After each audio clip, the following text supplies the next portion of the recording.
ने प्लान कर लिया है, संविधान निर्माताओं ने बहुत आगे तक की सोच रखी कि हम धीरे धीरे धीरे धीरे सारी चीजों को, जैसे हम बात करते हैं मौलिक अधिकारों का हनन हो तो हम कोर्ट जा सकते हैं या नहीं जा सकते हैं, लेकिन डीपीएसपी में जो चीजें लिखी हुई हैं उनके लिए कोर्ट, आप कहीं नहीं। राज्य की नीति निर्देशक तत्वों में जो चीज है, लेकिन राज्य को यह कहा गया है कि आप इन चीजों को माने। बात समझ में आई? ये हमने प्रस्तावना में जो एक एक शब्द है उस शब्द की हमने व्याख्या की। व्याख्या को मैं एक बार आपको दिखा देता हूं, फिर क्वेश्चन आप करेंगे एक बार।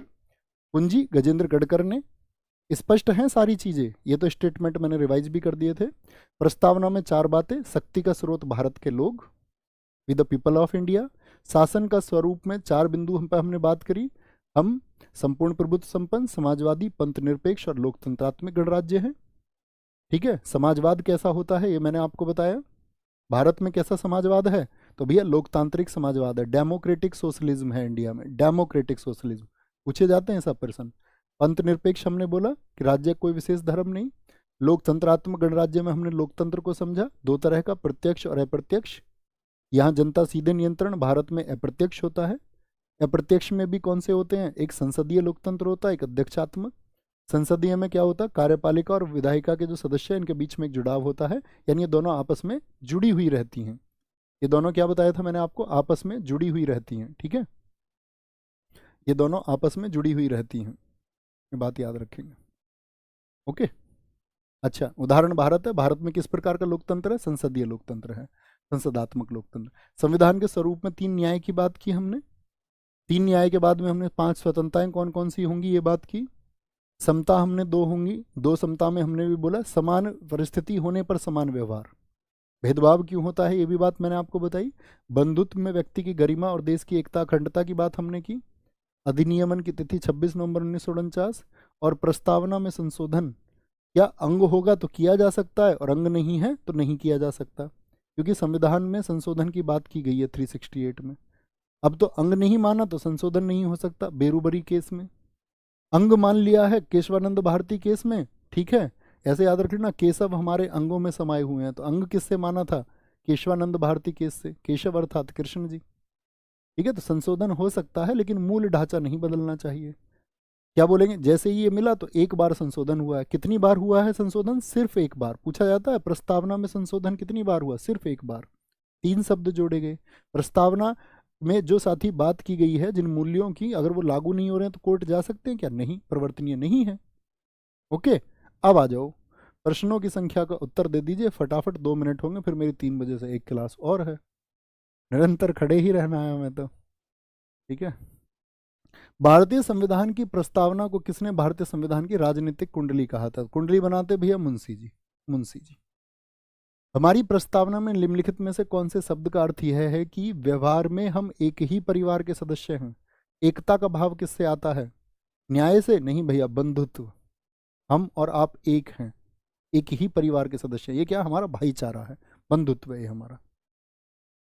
भारतीय संविधान की प्रस्तावना उद्देशिका में कौन सा शब्द यह दर्शाता है, भारत किसी बाहरी नियंत्रण से मुक्त है। तो बाहरी नियंत्रण से हम मुक्त हैं, इसका मतलब ये पंथ निरपेक्ष हो गया, पंथ निरपेक्ष। भारतीय संविधान की प्रस्तावना का स्रोत क्या है, कहाँ से ली गई है हमारी प्रस्तावना, ये मैं आपको पहले ही बता चुका था। संविधान की जो 3री बैठक थी, आपको कहीं नोट कर लेना इस बात में। अगर आप ऑस्ट्रेलिया के संविधान को पढ़ेंगे तो आप एक बात जानेंगे, लिखिए, प्रस्तावना की जो भाषा है वो किससे मैच करती है हमारी, प्रस्तावना की भाषा ये हमारी ऑस्ट्रेलिया के संविधान से। उसके संविधान को पढ़ोगे वहां पर भी ऐसे ही मूल्यों की बात की गई है। ऐसे मूल्यों की बात की गई है जैसे भारत के संविधान में बात की गई है, गणतंत्र होने की बात की गई है। और प्रस्तावना का जो विचार है वो कहाँ से लिया गया है, यानी लैंग्वेज ऑफ प्रीएम्बल, ये लिख लीजिए इस बात को कहीं पर। प्रस्तावना का जो विचार है वो लिया गया है कहाँ से, यूएसए से, अमेरिका से, अमेरिकी संविधान से। मैं आपसे पूछूं, आपको वो भूले तो नहीं है संविधान सभा की कौन सी बैठक थी 13 को, जब लेके आए थे वो, क्या आपका उद्देश्य प्रस्ताव, नेहरू जी, याद है? क्या होगा, 3rd का भैया सी होगा, 3rd में क्या हो गया, अच्छा पंथ निरपेक्ष बता दिया, बाहरी नियंत्रण से मुक्त है, सॉरी ये बात थी, संपूर्ण प्रभुत्व संपन्न होगा। पंथ निरपेक्ष मतलब कोई राजकीय धर्म नहीं है हमारा, कोई राजकीय धर्म नहीं है। भारत के संविधान का प्रस्तावना के संबंध में निम्नलिखित कथनों में से कौन सा सही है, प्रस्तावना में स्थिति की समानता और अवसर की समानता, का उल्लेख है। अभिव्यक्ति राष्ट्र की एकता और अखंडता मूल प्रस्तावना में निहित नहीं थी, तो अखंडता शब्द तो बाद में जोड़ा गया, तो ये तो बात सही कह रहे हैं ये। और प्रस्तावना में साथ ही आपकी इक्वलिटी ऑफ स्टेटस और इक्वलिटी ऑफ अपॉर्चुनिटी को बताया गया है। हाँ जी, तो 1 और 2 दोनों हो जाएंगे, 1 और 2 दोनों हो जाएंगे। सीडीएस का इतना अच्छा क्वेश्चन है। संविधान की प्रस्तावना के अनुसार निम्नलिखित में से कौन सा शब्द क्रम सही है? अब क्रम बड़े ध्यान से पढ़ा होगा तो ही बता पाएंगे, बताओ भाई। तो सबसे पहले संप्रभु की बात की थी हमने, फिर समाजवादी को हमने समझा था, फिर पंथ निरपेक्ष को हमने समझा था, फिर हमने डेमोक्रेटिक और रिपब्लिक को समझा था, लोकतांत्रिक गणराज्य को समझा था। ठीक है, निम्नलिखित में से कौन सा शब्द हमारे संविधान की प्रस्तावना में नहीं लिखा गया है? ये तो बहुत छोटी सी बात हो जाएगी। क्या साम्यवाद, अब समझ गए ना, साम्यवाद या मार्क्सी विचारधारा क्या थी? तो क्या साम्यवाद भारत में है? नहीं भैया, हम तो शांतिपूर्वक चीजों को कर लेते हैं। निम्नलिखित में से कौन सा भारतीय संविधान की प्रस्तावना का हिस्सा नहीं है? तो समाजवाद शब्द है, लोकतंत्र है, पंथनिरपेक्ष है, संघवाद, फेडरलिज्म नहीं है संघ इसमें। संविधान के प्रस्तावना की कानूनी या वैधानिक प्रकृति क्या है? कानूनी या वैधानिक प्रकृति, यह परिवर्तनीय है? यह परिवर्तनीय नहीं है, it is not enforceable, it is not enforceable, परिवर्तनीय नहीं है, न्यायालय द्वारा लागू नहीं कराया जा सकता है। भारतीय संविधान के किस संशोधन द्वारा प्रस्तावना में समाजवादी और धर्मनिरपेक्ष शब्द जोड़े गए थे? तो ये जोड़े गए थे आपका 42वें संविधान संशोधन 1976 के द्वारा। भारतीय संविधान की प्रस्तावना में कब संशोधन किया गया था भैया? 1976 में। प्रस्तावना के संबंध में निम्नलिखित कथनों में से कौन सा सही नहीं है? प्रस्तावना में मूल रूप से पंथनिरपेक्ष लोकतंत्रात्मक गणराज्य शब्द नहीं था, ये बात कर रहे हैं। ये तो था भैया, ये तो शब्द नहीं, अच्छा नहीं था, बिल्कुल ठीक बात है, क्योंकि पंथनिरपेक्ष को तो बाद में जोड़ा ना हमने। प्रस्तावना में संविधान की मूल संरचना निहित है, ये बात भी सही है। प्रस्तावना अपने पास अपने आप किसी न्यायालय में परिवर्तनीय नहीं है, ये भी सही है। उच्चतम न्यायालय ने अभी निर्धारित किया है कि जहां भाषा अस्पष्ट है वह संविधान के विधिक निर्वचन के सहायक में प्रस्तावना पर विचार नहीं किया जा सकता, ये बात गलत कर दी इसने, यही सही नहीं है। क्योंकि भाई मैंने क्या बताया कि प्रस्तावना लिखी ही इस बात को गई है कि संविधान के मूल्य समझ में आ सकें, और जहां संविधान की भाषा स्पष्ट हो जाए वहां पे प्रस्तावना को ध्यान में रखा जाए कि भैया अगर न्याय देना था तो कैसा न्याय था, समानता थी तो कैसी समानता की बात हमने की है। तो ये नहीं शब्द का गलत इस्तेमाल कर रहा है, यानी विचार किया जा सकता है, इसीलिए तो प्रस्तावना लिखी गई है। यूपीएससी का थोड़ा टफ पूछेगा। निम्नलिखित में से किस मामले में भारत के सर्वोच्च न्यायालय ने माना कि प्रस्तावना संविधान का हिस्सा नहीं है, अंग नहीं है? तो ये किसमें माना था? बेरूबाड़ी संघ मामले में। किसमें? बेरूबाड़ी संघ मामले में। AK गोपालन मामला जो है ना, ये इसके लिए एक छोटा सा मामला और लिख लो, मदन गोपाल केस। गोपाल से याद आता है मुझको, नोट बनाओ, मदन गोपाल केस 1957। इसमें क्या कहा गया था? इसी में कहा गया था कि जो प्रस्तावना है ना वो परिवर्तनीय नहीं है, प्रस्तावना परिवर्तनीय नहीं है, जो आपका क्या बोलेंगे, प्रियम्बल इज नॉट एनफोर्सेबल। ये किस केस में कहा गया है? मदन गोपाल केस में कहा गया है 1957 में। 1973 के किस मामले में सुप्रीम कोर्ट ने अपने पिछले फैसले को दुरुस्त किया, मतलब पिछले फैसले को सुधारा और कहा कि प्रस्तावना संविधान का एक हिस्सा है?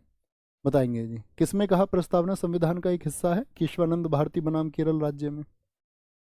भारत के आपका सर्वोच्च न्यायालय के किस मामले में परिकल्पना की है कि प्रस्तावना संविधान निर्माताओं के दिमाग की कुंजी है? ये किस बात में कहा गया था? देखो कितना जटिल प्रश्न बन जाएगा अगर आप ध्यान से नहीं पढ़ेंगे तो। अब दिमाग की कुंजी व्यक्ति तो सब जानते हैं, लेकिन पूछ रहा किस मामले में, ना तो आपसे ये पूछ रहा है कि अंग है या नहीं है, तो आप कहेंगे कुंजी, की और लॉक अलग अलग बताया गया, यानी कि प्रस्तावना को अंग नहीं माना गया। और प्रस्तावना को अंग किस में नहीं माना गया है बताएं एक बार? बेरुवाड़ी मामले में, केशवानंद इसमें तो माना गया, तो आप कहेंगे भैया बेरुवाड़ी मामले में। ठीक है, बहुत अच्छा प्रश्न है। निम्नलिखित में से किसने भारत की संविधान सभा को भारत के सूक्ष्म दल की संज्ञा दी है? सूक्ष्म दल किसने कहा था कि भाई सब लोगों को प्रतिनिधित्व नहीं मिला, जो आलोचना की गई?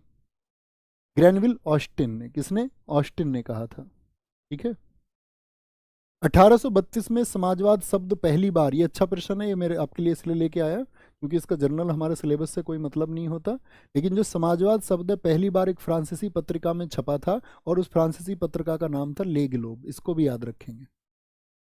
भारतीय लोकतंत्र प्रणाली कैसी है? इनमें से कोई नहीं। सरकार का राष्ट्रपति स्वरूप है क्या? हमारे यहाँ पर प्रेसिडेंटियल फॉर्म है। प्रकृति में बहुदलीय, क्या हमारे यहाँ मल्टी पार्टी होती है? जी भैया। और साथ में हमारा लोकतंत्र कैसा है? संसदीय लोकतंत्र है। कैसा है? उपदलीय। सब पार्टी थोड़ी ना होती है हमारे यहाँ, मल्टी पार्टी होती है। बहुत सारे राजनीतिक दल होते हैं और संसदीय लोकतंत्र होगा। ठीक है।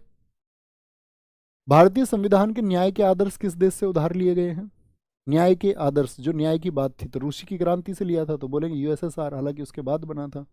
एग्जामिनर को लिखना चाहिए यहाँ पर रूसी क्रांति। अभी पूछा 2024 में।